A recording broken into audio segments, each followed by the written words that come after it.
Assalamualaikum warahmatullahi wabarakatuh. Alhamdulillahi rabbil alamin. Wassalatu wassalamu ala ashrafil anbiya'i wal mursalin wa ala alihi wa sahbihi ajma'in.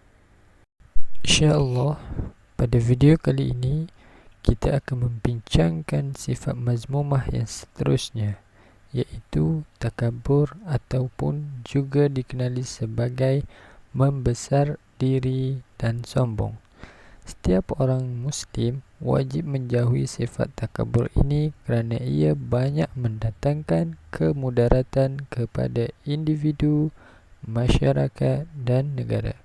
Sebelum kita berbicara lebih panjang, ayo kita lihat apakah definisi ataupun pengertian takabur ini. Takabur ialah berperasaan besar diri, angkuh dan tidak mahu menerima kebenaran. Pada kata lain, takabur ialah merasakan diri sendiri itu terlebih mulia, baik dan sempurna berbanding manusia yang lain, serta merasakan manusia lain itu lebih hina, buruk dan rendah kedudukannya. Sebagai contoh, iaitu peristiwa Iblis dengan Nabi Adam AS. Allah Subhanahu Wa Taala menciptakan Nabi Adam AS daripada tanah. Kemudian Allah memerintahkan supaya malaikat dan iblis untuk sujud kepada Nabi Adam. Maka malaikat pun sujud sesuai dengan perintah Allah, akan tetapi tidak bagi iblis. Dia enggan sujud kepada Nabi Adam lalu berkata, "Aku diciptakan daripada api sedangkan Adam diciptakan daripada tanah." Peristiwa ketidakmahuan iblis ini untuk sujud kepada Nabi Adam mengundang kemurkaan Allah Subhanahu Wa Taala kepada iblis. Lantaran daripada itu, Allah mengusir iblis daripada syurga dan bertambah bencilah iblis kepada Adam dan umat manusia. Kemudian dia membuat permintaan kepada Allah Subhanahu Wa Taala agar dapat menyesatkan dan menggoda manusia mengikutinya sehingga hari kiamat, iaitu dengan melakukan perkara-perkara yang dilarang oleh Allah Subhanahu Wa Taala. Maka Allah menerima permintaan iblis tersebut, dan barang siapa yang mengikuti jejak langkah iblis, dia juga ahli neraka. Daripada peristiwa ini kita dapat mengerti bahawa orang yang takabur itu adalah orang yang merasakan diri mereka lebih mulia dan merasakan orang lain itu lebih hina. Maka manusia yang bersifat takabur ini tidak lain tidak bukan hanyalah mewarisi sifat iblis. Oleh itu, marilah kita sama-sama menjauhkan diri kita daripada sifat ini kerana ianya merupakan sifat yang terkeji dan dibenci oleh Allah Subhanahu Wa Taala sebagaimana Allah nyatakan di dalam Al-Quran. Sekarang mari pula kita lihat tentang dalil mengapa kita perlu menjauhi sifat ini. Dalil takabur. Firman Allah di dalam surah An-Nahl ayat yang ke-23. A'udzu billahi minasyaitonir rajim. La jarama anna Allah ya'lamu ma yusirruna wa ma yu'linuna innahu la yuhibbul mustakbirin. Yang bermaksud, sebenarnya bahawa Allah mengetahui apa yang mereka sembunyikan dan apa yang mereka zahirkan.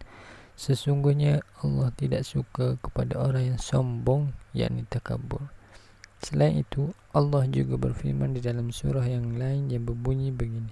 Qila dukhulu abwaba jahannam khalidina fiha fabi'sa mathwal mutakabbirin.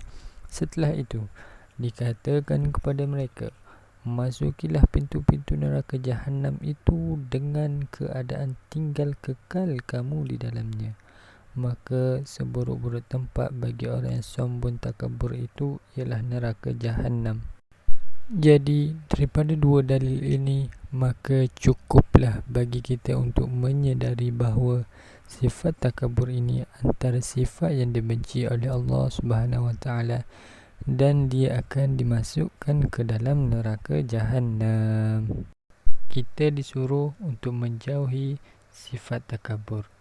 Jadi kita mestilah mengenali apakah ciri-ciri orang yang bersifat takabur ini. Jadi mari kita lihat.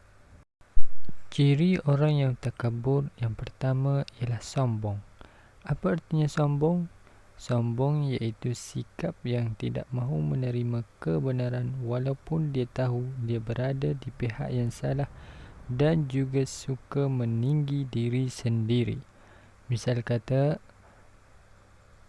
ada seorang lelaki yang kaya raya meminum arak.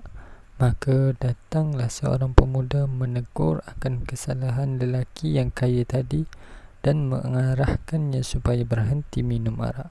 Namun lelaki yang kaya tadi tidak menghiraukan teguran pemuda tadi, lalu memarahinya seraya berkata, "Suka hati akulah nak mabuk ke apa, yang kau sibuk ni apa pasal? Aku tidak duit engkau pun." Jadi itu contoh yang paling mudah. Ciri yang kedua pula ialah suka berdendam. Kalau kita perhatikan, orang yang suka membesarkan diri ini selalu akan menyimpan dendam. Sebab apa? Sebab kerana mereka merasakan dirinya yang paling mulia dan orang lain tidak boleh melebihi daripada dia. Jika orang melebihi je dia, maka akan rasa tidak puas hati. Maka akan timbullah strategi untuk menjatuhkan seseorang yang lebih dari dia dan menaikkan kembali namanya. Sebagai contoh, ada seorang pelajar yang cerdik pandai. Dia selalu mendapat keputusan terbaik dan selalu mendapat pujian daripada guru-guru serta rakannya. Namun, pada satu peperiksaan terbaru, ada seorang lagi pelajar yang dapat menandingi dia. Maka pelajar cerdik pandai ini merasa iri hati akan pelajar tersebut.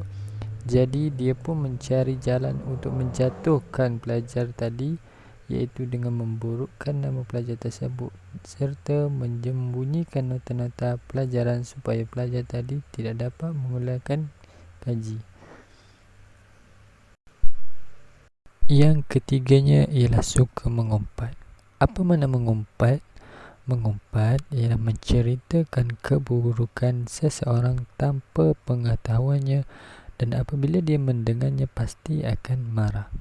Jadi jika kita perhatikan, orang yang takabur ini akan selalu mengumpat tentang keburukan seseorang kerana disebabkan dia ingin menjatuhkan reputasi atau memburukkan seseorang kepada orang lain supaya orang lain menganggap dirinya lebih baik berbanding orang yang diumpatnya.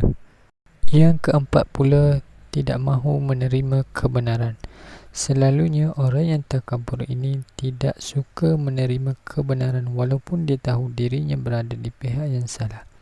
Sebagai contoh, pada zaman sekarang ini kita boleh lihat ramai orang yang bersikap begini, lebih-lebih lagi di media sosial. Contohnya, seseorang itu ditegur kerana dia memuat naik gambar yang tidak menutup aurat. Dia akan mempertahankan dirinya walau dia tahu membuka aurat itu salah di sisi syarak. Sifat ini juga akan merosakkan sesebuah kumpulan atau organisasi jika salah seorang dari organisasi itu mempunyai sifat yang demikian. Hal ini kerana masing-masing tidak mahu menerima pendapat orang lain dan sukar untuk berlapang dada. Yang kelimanya ialah suka menimbulkan kemarahan. Sikit-sikit nak marah, walaupun hanya perkara yang kecil sahaja seperti contoh-contoh yang telah Ustaz berikan tadi. Akhir sekali, ilmu yang dipelajari tidak diamalkan.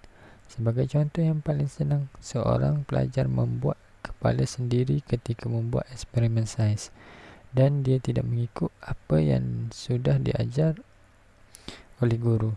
Maka orang yang ini dikatakan orang yang sombong. Seterusnya, fadilat orang yang menjauhkan diri dari takabur. Yang pertamanya ialah mengeratkan silaturahim. Jadi sebelum ini kita sudah tahu ciri-ciri orang yang takabur. Jika seseorang itu tidak sombong, tidak berdendam, suka menerima kebenaran dan tidak marah, maka seseorang itu akan disenangi oleh orang ramai. Tidak ada masalah baginya untuk membuat kawan yang baru, malah akan mengeratkan lagi hubungan sesama manusia. Kedua, amal ibadahnya diterima Allah. Sebab apa? Sebab seseorang itu ikhlas beribadat kepada Allah jika nak dibandingkan dengan orang yang takabur. Amal ibadat orang yang takabur ini bercampur aduk dengan perasaan ujub dan riak. Itu merasakan dirinya sahaja yang mulia kerana mampu melakukan ibadat sedemikian jika nak dibandingkan dengan manusia lain. Yang ketiganya, dikurniakan pahala. Apabila amal ibadat kita diterima Allah, maka semestinya kita juga akan mendapat pahala. Begitu juga orang yang berusaha menjauhkan diri dari sifat takabur ini. Dia sentiasa mengingati dan bersyukur bahawa Allah sahajalah yang berkuasa untuk memberikan sesuatu kepada seseorang.